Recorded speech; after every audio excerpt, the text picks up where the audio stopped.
My name is Mrs. Oluwatosin Adebowale.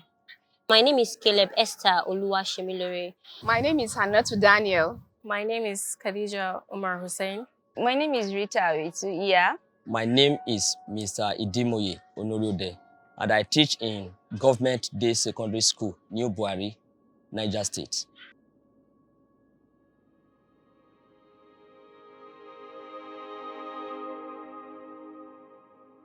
International Day of Education means a day to celebrate teachers and to improve the quality of education in our society.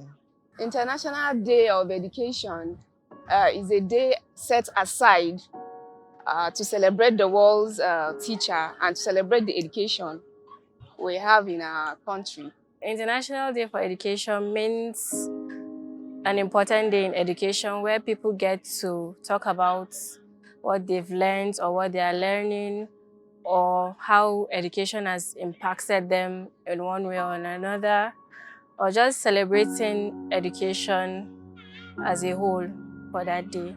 The International Day for Education means a whole lot to me because it's a day where we emphasize more on education, we talk more about education, and then we create more awareness about education, its importance, and how it helps in growing our economy, and how it also helps in grooming our younger generation for the future.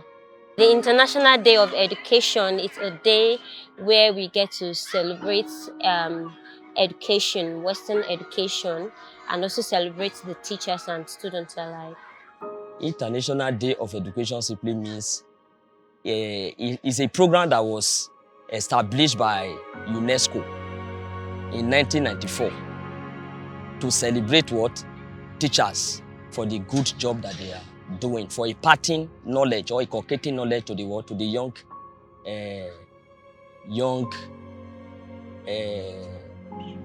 generation, so that they can be a productive members of the society. My teaching history can be traced back to when I was in secondary school till date, that is roughly 12 years. I've been teaching for almost 4 years now. I've been teaching since my youth service. That was 2011. I've been teaching for 3 years now. I've been teaching for 5 to 6 months now. Say, I've been teaching for 4 months. There are lots and lots of challenges, like language barriers.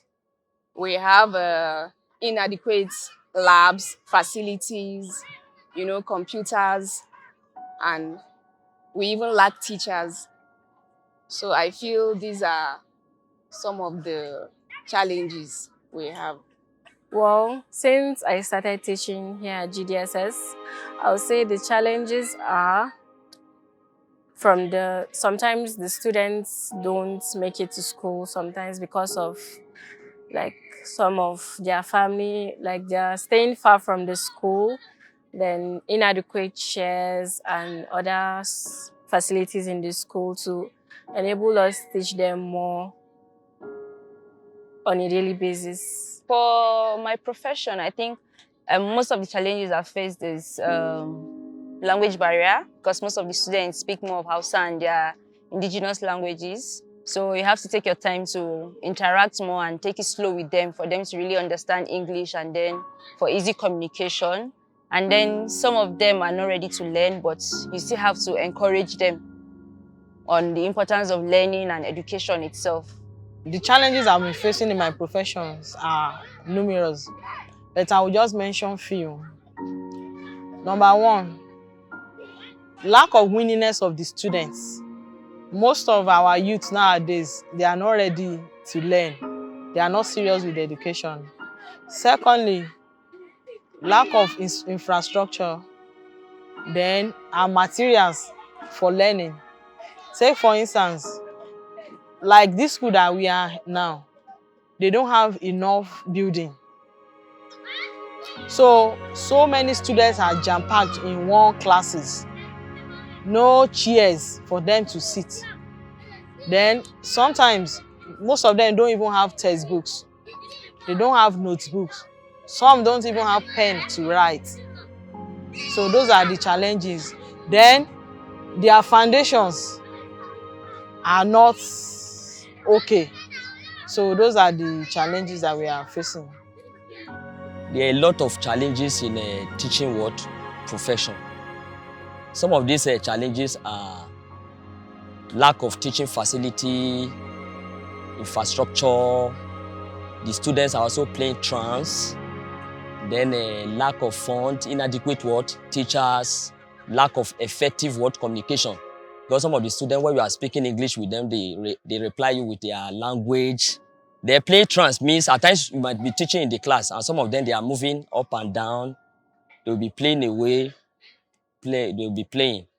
Then others are that is a endless paperwork and working increase. That is extended working hour.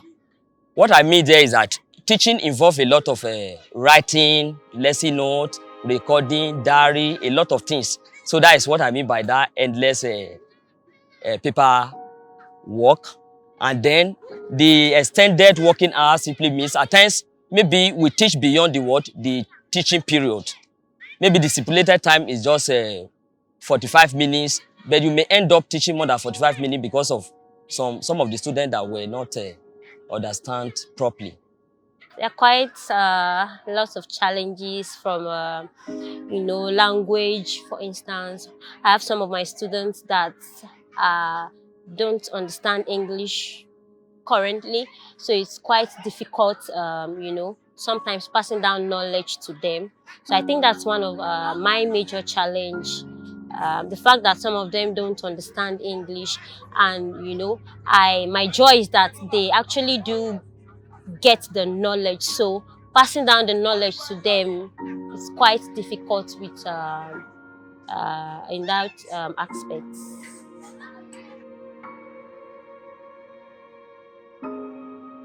In my opinion, what I think can be done to improve the quality of education in this environment are numerous. I will mention few.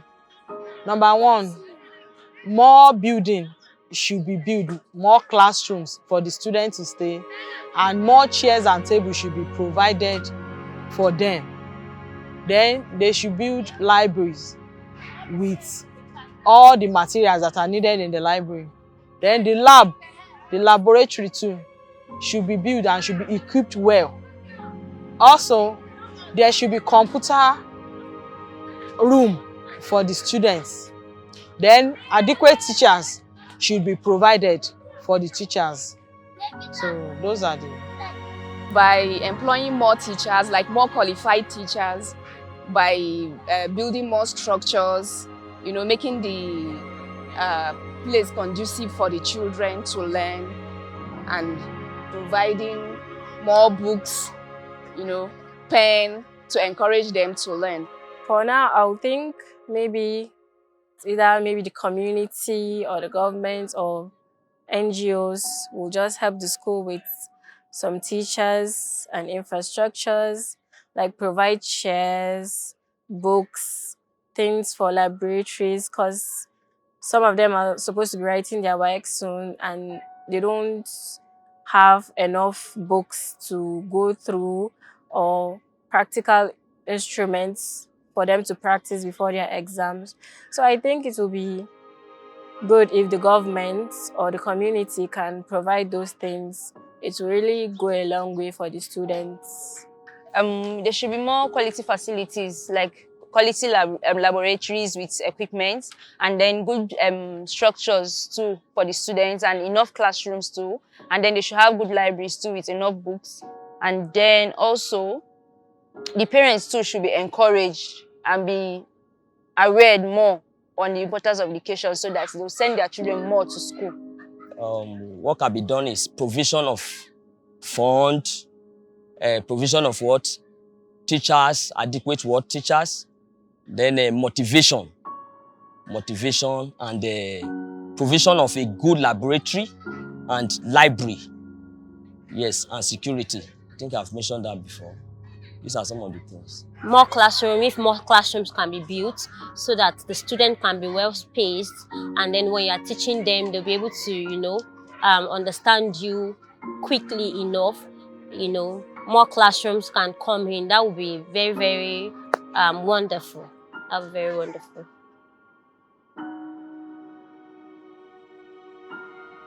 We can be supported by bringing in more teachers, more qualified teachers, and then more study materials for the students, because most of them do not have textbooks, so it's really hard for you to go back home and read broad and wide when there are no textbooks available for you.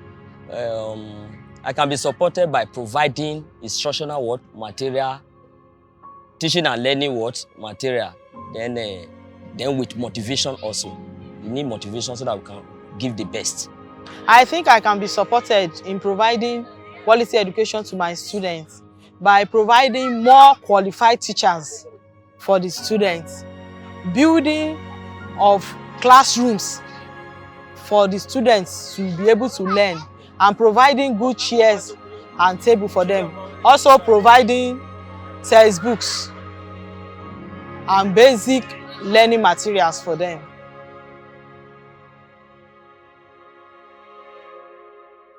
The Teachers Bank project has impacted on my social economic life, as it has made me to be exposed to so many things that are happening in rural areas, the challenges that they have, and how to help them, how to impact more on lives, how to improve their knowledge of education. The Teachers Bank project has impacted a lot through interacting with the world, like your colleagues, like the students around, and people out there. When you interact with them, it impacts a lot. Well, the Teachers Project has really impacted on me because I have gotten to know the students and the people of the community, and it has really broadened my thinking that not everything you see is actually the way it is, because some of the students are actually willing to learn, they just don't have the capacity to. So it has actually broadened my sense and everything to these kids. Some of them really are intelligent, they just don't have the capacity to learn or the equipment to learn. And it would be really nice if people can come together and help these children to further their studies and help them out. They have potentials, and I think with our help and the help of everybody, we can achieve that. The Teachers Bank project has impacted my socio-economic life in the sense that it helps me to interact more with students every day. It helped me to solve problems on a daily basis, because you meet students on a daily basis and a whole lot of them are coming from different backgrounds with different problems. So getting to meet with them every day has helped me to at least provide solutions to some of their challenges on a daily basis. And to me, that's a huge blessing.